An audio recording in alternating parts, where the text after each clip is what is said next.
Continuando, então, nosso curso de Doutrina Social da Igreja, nós vamos agora tratar da propriedade privada, propriedade particular. Ou seja, os bens, as coisas que a gente tem. Nosso Senhor disse que pobres sempre os tereis. Mas ele também disse que é mais fácil um camelo passar pelo buraco de uma agulha do que um rico entrar no reino dos céus. Por quê? Porque a propriedade particular, ela é um bem, mas ela também é um perigo. Ela também é uma tentação. Qual é a tentação? É a tentação de ser escravizado pelo dinheiro. Como o rapaz rico dos evangelhos, que perguntou a Nosso Senhor o que fazer para ir para o céu. Nosso Senhor disse: segue os mandamentos. Ele disse: eu já sigo. Então vende tudo que você tem e dá para os pobres. Epa, aí não. Aquele rapaz, o dinheiro para ele era como se fosse um lastro. Uma coisa que amarra ele no chão. Uma coisa que não deixa ele subir, ele ir acima. Isso pode acontecer para uma pessoa que é rica ou para uma pessoa que é pobre. A questão não é a quantidade de bens que a gente tenha, mas sim a quantidade de apego que a gente tenha a esses bens. Se a gente vê, por exemplo, uma pessoa pobre, mas que faz questão de usar roupas de grife, por exemplo, e deixa a família dele passar necessidade para comprar uma camisa da marca tal, um tênis da marca tal. Essa pessoa está sendo tão escravizada pelos bens quanto um sujeito que faça questão de andar num automóvel Mercedes, de ter uma TV de 50 polegadas em cada cômodo da casa. Não é a quantidade de bens que importa, sim o apego aos bens. É isso que escraviza. A pessoa pegar e ficar que nem um tio Patinhas, entesourando as coisas. O sujeito que fica contando moedinha para ele ganhar mais, para ele receber mais, para ele ficar com mais, para ele ter mais. Por quê? Porque o que essa pessoa está fazendo? São Paulo já nos diz que o dinheiro é a causa de todos os males. O que essa pessoa está fazendo? Ela está tentando ser o que ela tem. Ao invés dele ser aquela pessoa que Deus o criou para ser, ele está querendo ser o dinheiro, ser a roupa de grife, ser a Mercedes, a TV de plasma. Não tem problema absolutamente nenhum na pessoa ter uma Mercedes, mas tem um problema enorme na pessoa se achar que a Mercedes faz quem ela é, ou o Chevetinho faz quem ela é. O problema não é a quantidade de dinheiro, o problema é o apego. E essa diferença na distribuição do dinheiro, ou seja, o fato de haver pobres, Nosso Senhor disse que sempre os tereis. Sempre os tereis quer dizer também que sempre sereis responsável por ajudá-los. Mas o fato de haver pobres e haver ricos é bom. Não é para todo mundo ser igual. A desigualdade social é um bem. Ao contrário do que diz a ideologia comunista. Nós vimos há pouco tempo atrás um comunista famoso, que inclusive, infelizmente, é um comunista ordenado, padre, mas ele acabou largando a batina e amigando com uma senhora casada, Leonardo Boff. Ele estava falando que é um absurdo nos Estados Unidos que o pobre ganha $3.000 por mês, mas o rico ganha sei lá quantos milhões. Ora, $3.000 por mês é muito dinheiro. Esse pobre americano, ele tem carro, ele tem uma casa boa, ele tem roupa para vestir, ele tem comida, ele tem uma televisão, aliás, várias. O pobre americano tem um padrão de vida de classe média do brasileiro. Classe média para classe média alta. Agora, para um comunista, está errado porque ele ganha muito menos do que o outro milionário. Ora, o problema, gente, não é essa desigualdade. Essa desigualdade é ótima. Por que o Bill Gates é milionário? Porque ele criou um sistema de computador que facilitou a vida de todo mundo, que está aí agora para tudo quanto é lado. A gente pega, liga o computador, usa a internet, usa isso, usa aquilo. E justamente por isso ele conseguiu juntar dinheiro. O problema, portanto, não é a desigualdade. O que é o problema? O problema é a miséria. Se a gente vê, por exemplo, num país como a Índia, as pessoas que vivem por não ter como sair da miséria, vivem nas calçadas das ruas, não tem comida para comer, são esqueléticos, ou em alguns lugares da África também, aquilo é miséria. Aqui no Brasil já houve, graças a Deus praticamente não há mais. Ainda há bolsões de miséria em alguns lugares, especialmente no Nordeste, em áreas rurais atingidas pela seca, mas dentro de uma cidade grande, qualquer cidade média ou grande, no Brasil ninguém morre de fome. O ruim é essa miséria. O ruim é essa negação da dignidade humana, que é a pessoa viver sem ter um abrigo, sem ter uma roupa, sem ter comida. Isso é ruim. Agora, haver uma diferença de 3 mil dólares para 1 milhão de dólares é bom. Porque é essa diferença que faz com que algumas pessoas vão se dedicar mais. Por exemplo, estudar medicina, estudar engenharia, é uma coisa que demanda um trabalho enorme. Para formar um médico, não sei se vocês conhecem alguns estudantes de medicina, tadinhos, eles não têm tempo nem para ir ao banheiro direito, de tanto que estudam e trabalham. Por que isso?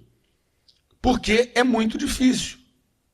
Então você não pode pegar esse estudante de medicina e negar todo esse esforço dele, fazendo com que depois que ele se forme, depois que na hora dele colher o resultado desse esforço dele, ele vai ganhar o mesmo que o balconista da lanchonete. Não faz o menor sentido.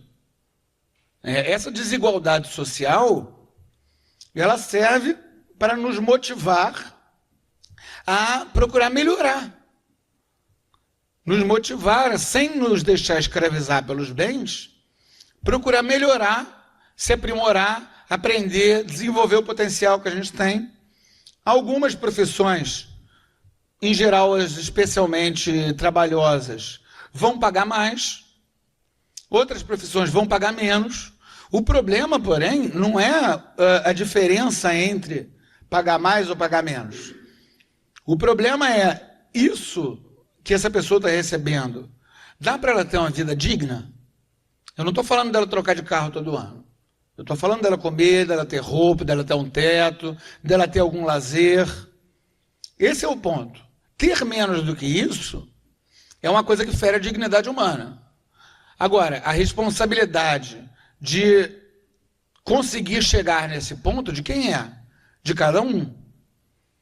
Se há uma circunstância como uma seca no Nordeste, por exemplo, que torna muito difícil alguém conseguir chegar no padrão de subsistência, então é claro que a gente pode e deve ajudar. Agora, quem é que tem que ganhar dinheiro para sustentar minha família dignamente? Eu. Ainda que o que eu tenho escolhido fazer como professor não seja uma coisa que pague muito, é quase que um sacerdócio, né? A gente estuda, mas recebe muito pouco. Mas mesmo assim, eu tenho que pegar e dar aula suficiente para conseguir, ou escrever o suficiente para conseguir ter um padrão digno para minha família. Eu não preciso ter um carro novo. Meu carro tem idade da minha mulher. Mas eu preciso, como eu moro num lugar distante, eu preciso que tenha um carro funcionando para eu poder ir para a cidade. Pode ser um Fusca. Não tem o menor problema. Não é questão de querer status. Muito pelo contrário. Esse status é uma armadilha. É por isso que é mais difícil um camelo passar pelo buraco de uma agulha do que um rico entrar no reino dos céus. Como é que um camelo passa pelo buraco de uma agulha? Deixando para trás aquela matéria toda. Um camelo é um bicho enorme. Né?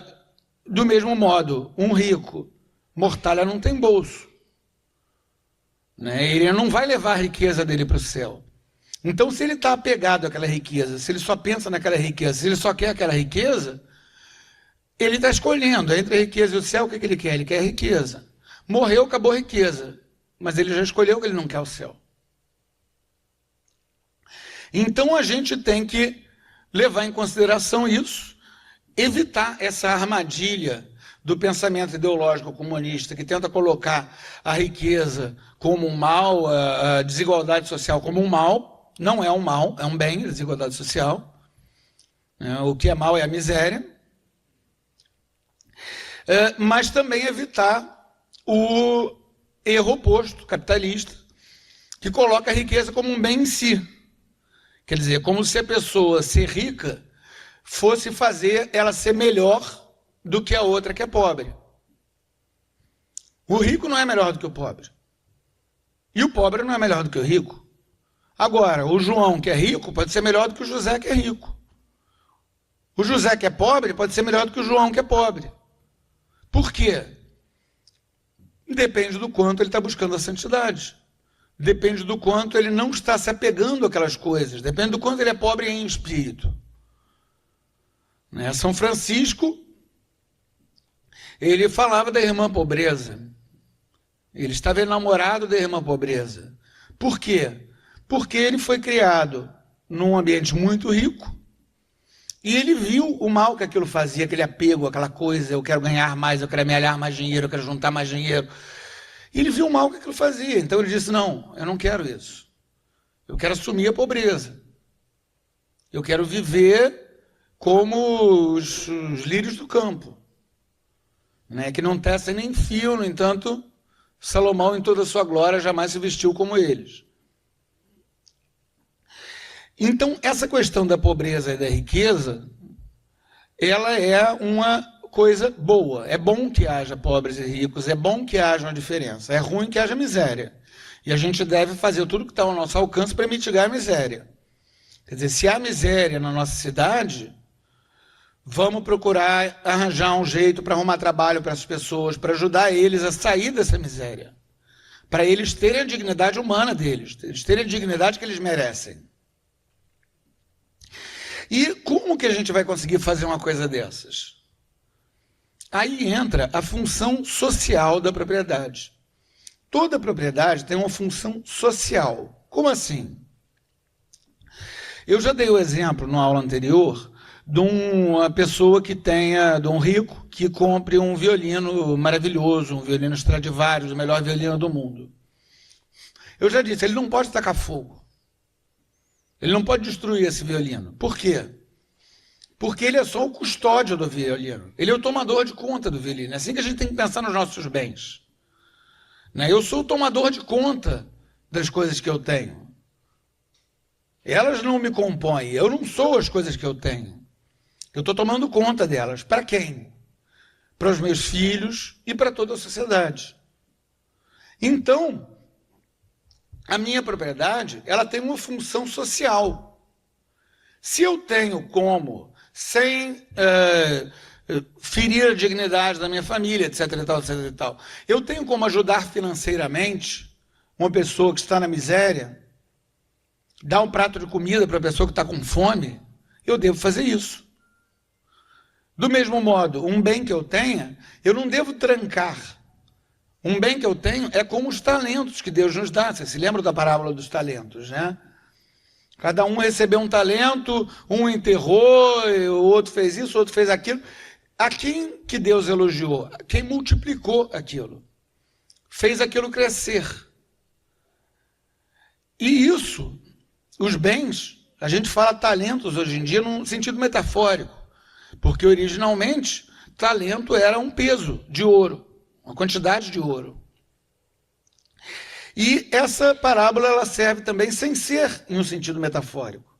Ou seja, se eu tenho uma quantidade de ouro, eu devo multiplicar esse ouro e colocá-lo ao serviço de Deus.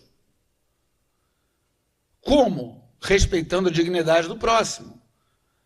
Se eu posso dar um prato de comida, eu dou. Se eu posso, no lugar de dar um prato de comida, dar um emprego, muito melhor. Por quê? Porque já dizia Luiz Gonzaga, né? A esmola, ou ela humilha ou ela vicia. É uma coisa que a gente deve dar, mas não é bom que uma pessoa fique sendo sempre alimentada por esmola se ela tem condições de trabalhar. Então, eu dar um emprego é muito melhor do que eu dar a comida todos os dias para a pessoa. Ela ter a dignidade de ganhar o pão dela mesma. Ela poder pegar e dizer, esse pão que está aqui, eu ganhei com o meu trabalho. E os bens que a gente tem, eles servem para isso. Então, a gente pegar e entesourar os bens, não colocá-los a serviço da sociedade, é errado. Esse serviço da sociedade, ele tem muitas maneiras. Eu, por exemplo, que sou homem, então não é uma coisa muito perigosa, né? Sou homem, sou feio, ando num carro velho. Eu dou carona para todo mundo. Se tem alguém na beira da estrada fazendo assim, eu dou carona. Por quê? Porque ninguém vai querer roubar um Opala 77. Ninguém vai querer me estuprar. Eu não estou correndo risco nenhum se eu dou uma carona. Então, o que eu faço? O meu carro tem essa função social de carregar pessoas. Claro que uma moça num carro novo não pode fazer um negócio desse. Mas ela pode pensar no equivalente. Quer dizer, ela sabe ler e escrever, por que ela não vai ensinar a ler e escrever? Né? Ela sabe tocar um instrumento, por que ela não ensina a tocar instrumento? Por que ela não toca em público para que as pessoas ouçam? Então, a propriedade ela tem essa função social. Tudo que a gente tem deve ser posto a serviço do bem comum. Nós que decidimos como. Porque justamente Deus nos confiou aquilo. Nós somos os tomadores de conta. Ninguém pode tirar a minha propriedade para distribuí-la. Mas eu tenho o dever de ver como que eu posso usar aquela propriedade a serviço da sociedade. Como que eu posso ajudar as pessoas ao máximo com aqueles bens que Deus me confiou? Com aquele peso de ouro que Deus me confiou, um talento, um peso de ouro. Então, assim a gente vai levando a todos algum benefício pela propriedade que a gente tem. Vocês reparem que isso não quer dizer que a gente tenha que, necessariamente, que viver uma vida de pobreza, nem nada do gênero. Cada um tem a sua vocação. Um empresário, um dono de uma fábrica, ele tem que ter um determinado status social. Ele não pode andar por aí todo mulambento num fusquinha, por exemplo. Por quê? Porque ele é uma pessoa que deve ser percebida pelos outros como um dos pilares daquela sociedade. Então, ele tem o dever de se trajar melhor do que um professor, por exemplo. Um professor, por outro lado, não deve andar por aí de shortinho e camiseta regata. Por quê? Porque ele deve ser percebido pela sociedade como uma pessoa que é digna de respeito intelectual. Quer dizer, cada um tem a sua posição. Um pai de família que doe todos os bens e deixa a mulher e os filhos passar fome, está pecando gravemente. Uma mãe de família que reze tanto quanto um monge, 8 horas por dia, e não cuide da casa, não cuide dos filhos, está pecando gravemente. Do mesmo modo, um padre que deixa o ministério de lado e vá ficar agindo no mundo como se leigo fosse, se apresentando, fazendo shows, apresentando programa de rádio, escrevendo livros, etc. Ele está pecando gravemente. Quer dizer, cada um de nós tem o seu lugar no mundo. Esse lugar, às vezes, é um lugar onde tem mais dinheiro, um lugar onde tem menos dinheiro, mas é sempre um lugar onde a gente deve se santificar. A gente deve ser santo onde a gente está. Deve ser santo na nossa posição social. E se dar conta sempre de que tudo aquilo que Deus nos deu, na verdade, são coisas que Deus nos confiou. São coisas que Deus disse, toma isso, usa isso para o bem de todos. A gente pode e deve usar a nossa propriedade para o bem de todos. Só quem é que decide como é esse bem? Nós. Tem que ser cada um.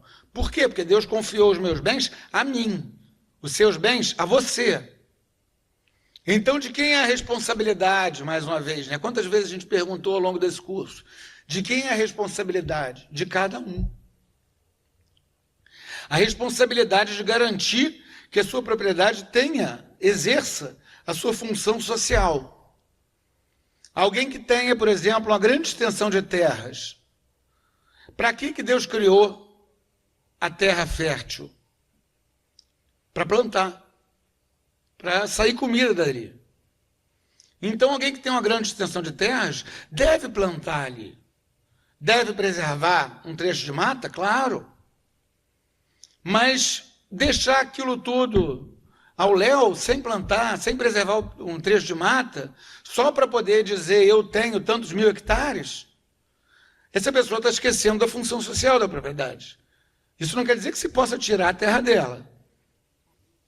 Só seria o caso se fosse, por exemplo, uma ilha pequenininha, está todo mundo passando fome, e o único pedaço de terra fértil que tem ali, o cara não deixa plantar. Aí se poderia dizer, não, desculpa, meu amigo, está todo mundo passando fome, vamos plantar aqui sim. A terra continua sendo sua. Mas nós vamos plantar. Você quer ajudar, você quer indicar como plantar aqui, qual é a melhor maneira. A terra continua sendo sua, mas precisa plantar aqui. Já num país de dimensões continentais como é o nosso, né, não faria o menor sentido tentar obrigar alguém a usar. Por quê? Porque a responsabilidade é dele. Ele que vai para os quintos. Não é nossa. Mas ele deve ter a noção da responsabilidade social do uso daquela terra dele exatamente tanto quanto um apresentador de um programa de rádio deve ter a consciência da função social do programa de rádio que ele tem. E não fazia daquilo um hino à vaidade dele. Vocês estão entendendo como que isso funciona? Quer dizer, cada um de nós é custódio das nossas propriedades. Deus nos deu e disse, toma conta. Faz o melhor uso disso. A propriedade, portanto, ela é sempre uma responsabilidade. Uma pessoa que seja muito rica, ela tem a responsabilidade sobre uma quantidade de bens muito maior do que de uma pessoa que é pobre. A responsabilidade por cada bem é a mesma. Agora, se eu tenho 8 fábricas e 10 escolas e 5 universidades e uma rede de rádio e TV, eu vou responder, depois da minha morte no meu juízo, sobre quanto que eu usei aquilo para o bem de todos. Essa sua escola deu bolsa para crianças pobres com uma mente brilhante que poderiam aprender ali? Essa sua universidade, ela ajudou na evangelização. Essas suas fábricas, elas pagaram direito aos empregados. Elas produziram coisas que tornaram o mundo um pouquinho melhor, a vida das pessoas um pouquinho mais agradável. Eu vou responder por tudo aquilo. É por isso que é difícil, tão difícil, quanto um camelo passar pelo buraco de uma agulha, o rico entrar no reino dos céus, porque é uma responsabilidade enorme. É como um rico, em termos de bens materiais, é como um bispo, em termos de bens espirituais da diocese. E já disse alguém muito mais santo que eu, que o inferno está tapetado com crânios de bispos. Por quê? Porque a responsabilidade sendo muito grande, a quem muito foi dado, desse muito será cobrado. E é por isso que a igreja sempre nos adverte de que a riqueza, ela é perigosa. Porque é fácil a gente cair na comodidade de não dar uma função social para um bem dentre tantos que a gente tem.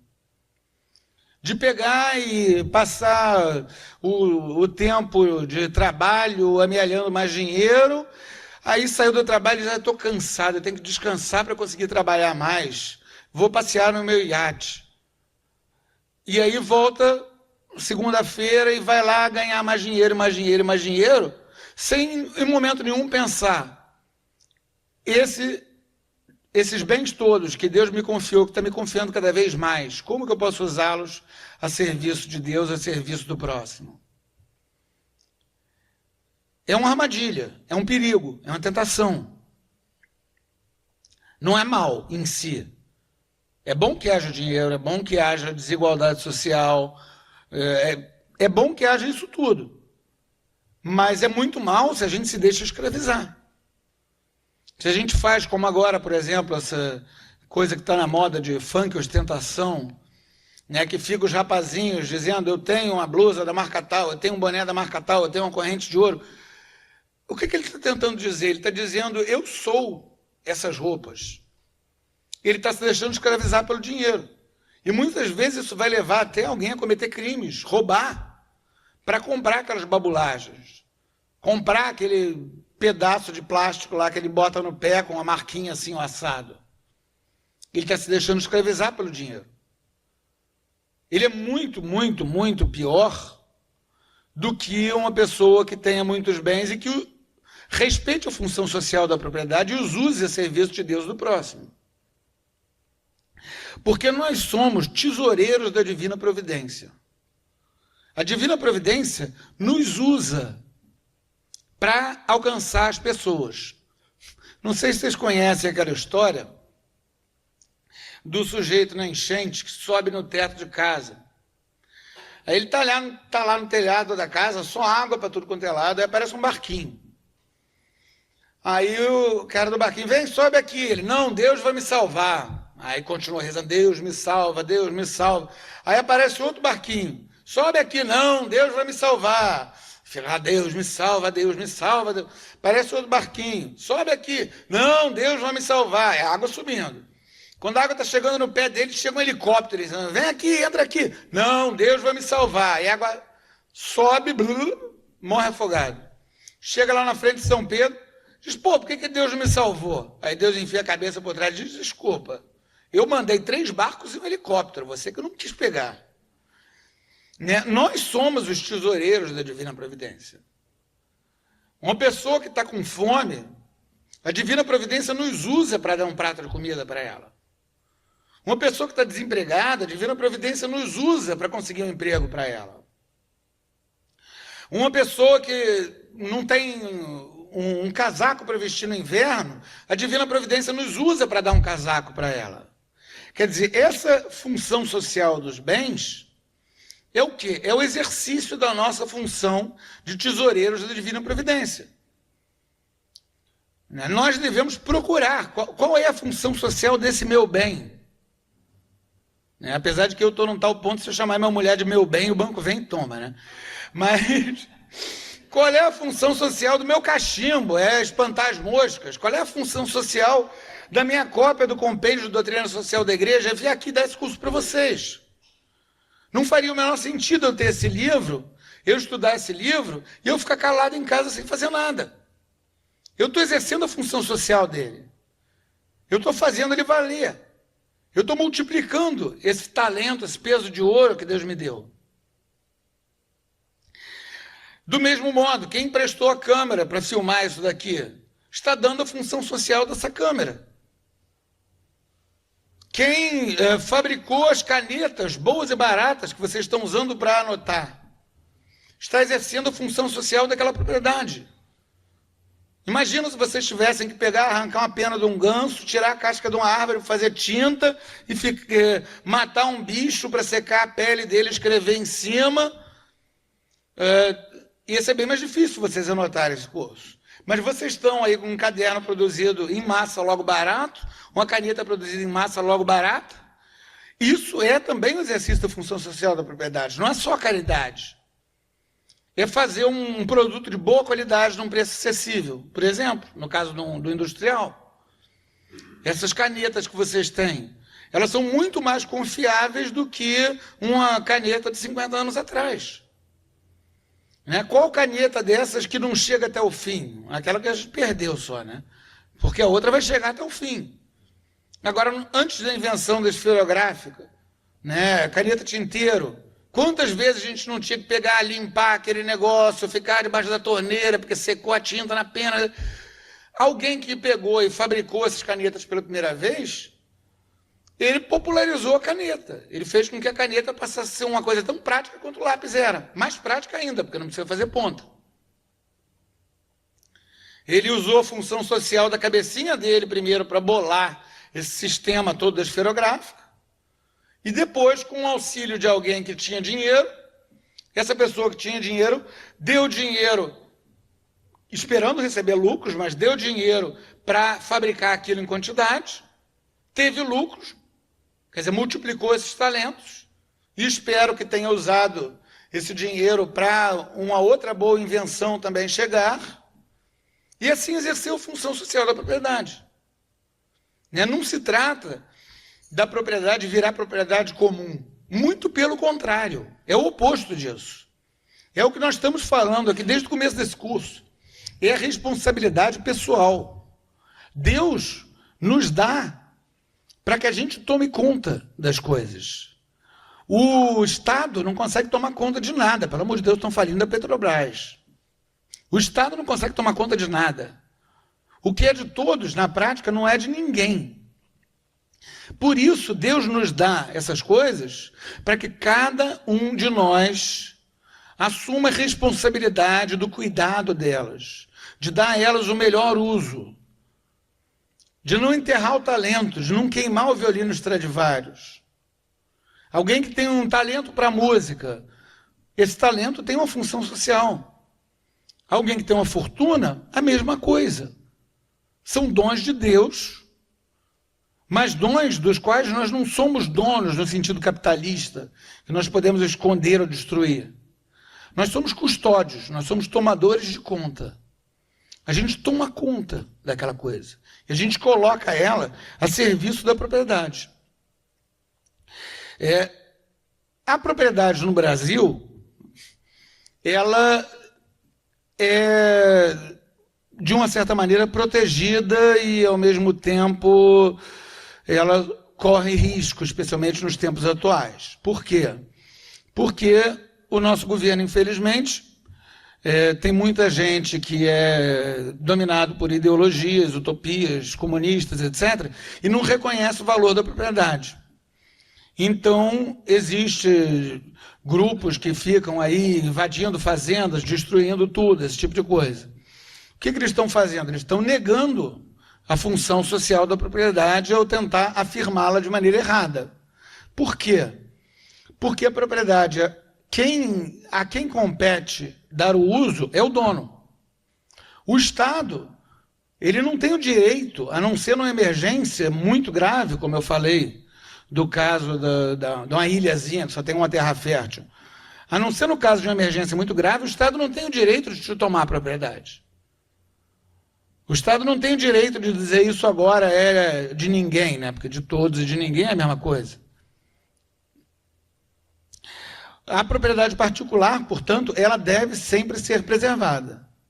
Quer dizer, nós não podemos tomar a coisa do próximo, né? O roubo, o furto, que é o que é feito, né, por movimentos que invadem fazendas, esse tipo de coisa. Nós não podemos negar ao próximo o direito dele de usufruto da propriedade dele, mas, ao mesmo tempo, nós temos a responsabilidade pessoal de cada um, que é uma coisa que eu venho martelando nesse curso, porque é a base da doutrina social da igreja. Esse princípio da subsidiariedade é quem está mais perto ali que tem que fazer. Então, a minha bengala, quem é que deve decidir qual é a função social dela?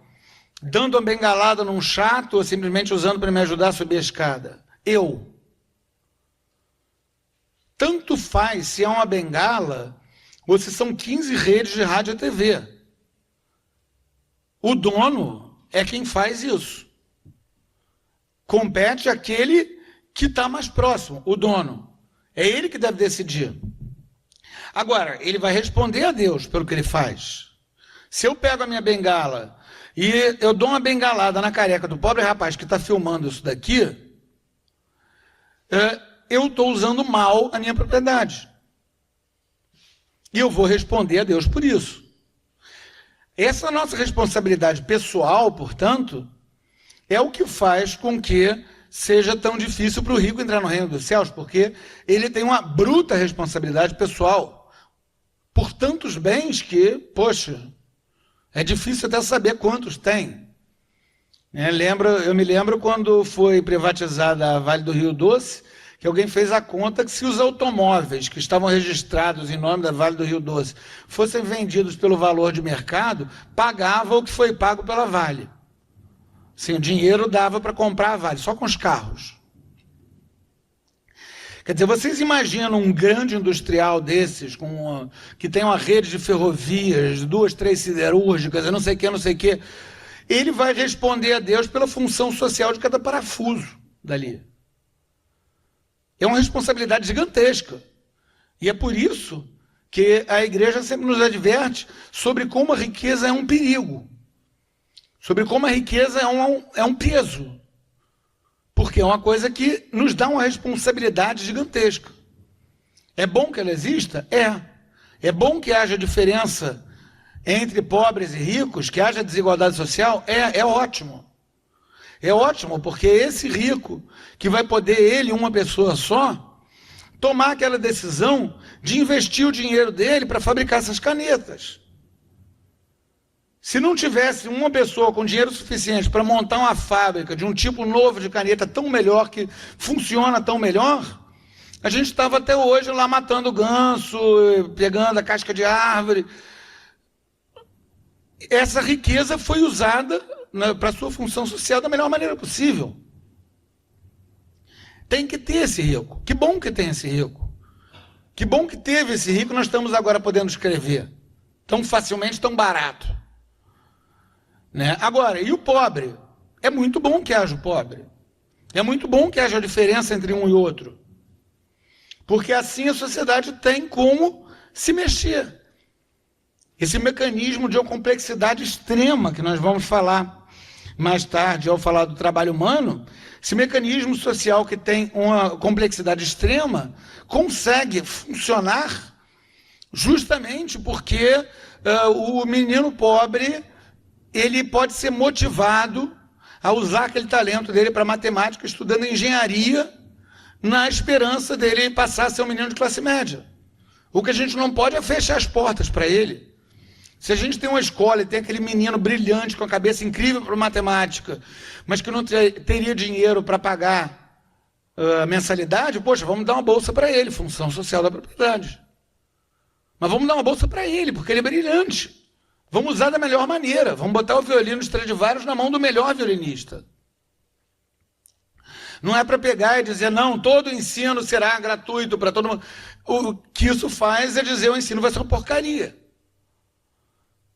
Agora, se a gente procura dar o melhor instrumento para o melhor músico, mesmo que esse músico nunca fosse ter condições de ter aquele instrumento, a gente está fazendo um bem. A gente está exercendo a função social da propriedade plenamente.